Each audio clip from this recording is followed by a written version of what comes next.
Social media has become ubiquitous. It's how we connect, share, and consume information. But behind the likes, shares, and comments lies a dark secret: addiction. Social media platforms are meticulously designed to keep us hooked. They exploit our brain's reward system, leaving us craving more, even as we feel drained and unfulfilled. The average person spends hours each day scrolling through feeds.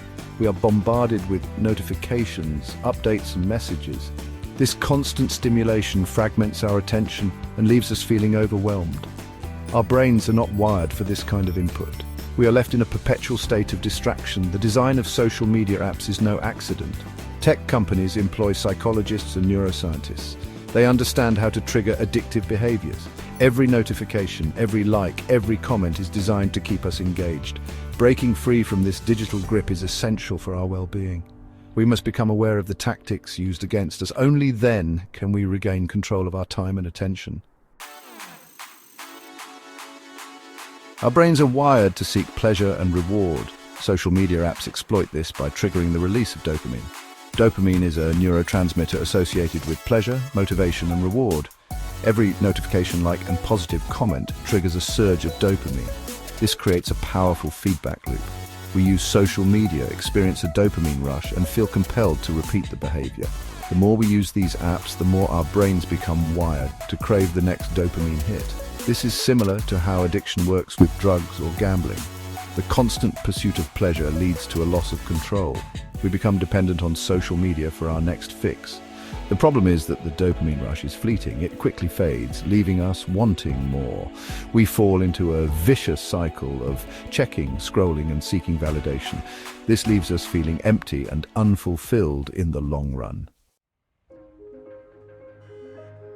Social media companies are not charities. They are businesses with a primary goal: profit. Their business model relies on collecting and selling user data. Every like, comment, and share is tracked and analyzed. This data is used to create detailed profiles of our interests, behaviors, and preferences. These profiles are then sold to advertisers. Advertisers use this information to target us with personalized ads. This is how social media platforms make money. We are not the customers. We are the product being sold. The extent of data collection is alarming. Our browsing history, location data, and even our private messages are not off limits. This information can be used to manipulate our emotions, influence our decisions, and even predict our future behavior.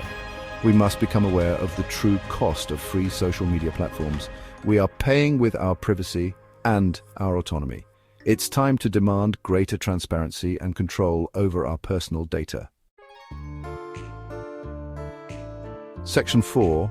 The mental health fallout, anxiety, depression, and the illusion of connection. Social media's impact on mental health is a growing concern. While it can foster a sense of connection, it often leads to feelings of inadequacy, anxiety, and depression. The carefully curated lives we see on social media are not an accurate reflection of reality. Constant exposure to these idealized versions of ourselves and others fuels social comparison. We judge ourselves harshly against unrealistic standards. This can lead to low self-esteem, body image issues, and a distorted sense of self-worth. Furthermore, social media can exacerbate feelings of loneliness and isolation. We mistake online interactions for genuine human connection. This can leave us feeling empty and disconnected from the real world. The constant stream of negativity, drama, and outrage on social media can also take a toll on our mental well-being. It's essential to curate our feeds and limit exposure to toxic content. Turn to Section 5, Reclaiming Your Life. Practical steps to break free. Breaking free from social media's grip is possible. It requires awareness, intentionality, and a commitment to change. Here are some practical steps to reclaim your time, attention, and well-being. Track your usage. Use built-in phone features or apps to monitor your social media use. Awareness of the problem is the first step. Set limits. Establish daily or weekly time limits for social media use. Stick to these limits using app blockers or website blockers if necessary.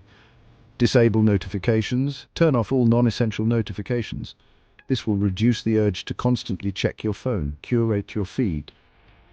Unfollow accounts that trigger negative emotions or promote unrealistic comparisons. Schedule offline time. Dedicate specific times each day to disconnect from technology and engage in offline activities. Remember, real life happens offline. Cultivate meaningful relationships. Pursue your passions and connect with the world around you. Your well-being depends on it. Share these tips with others and let's start a movement to reclaim our lives from the clutches of social media addiction.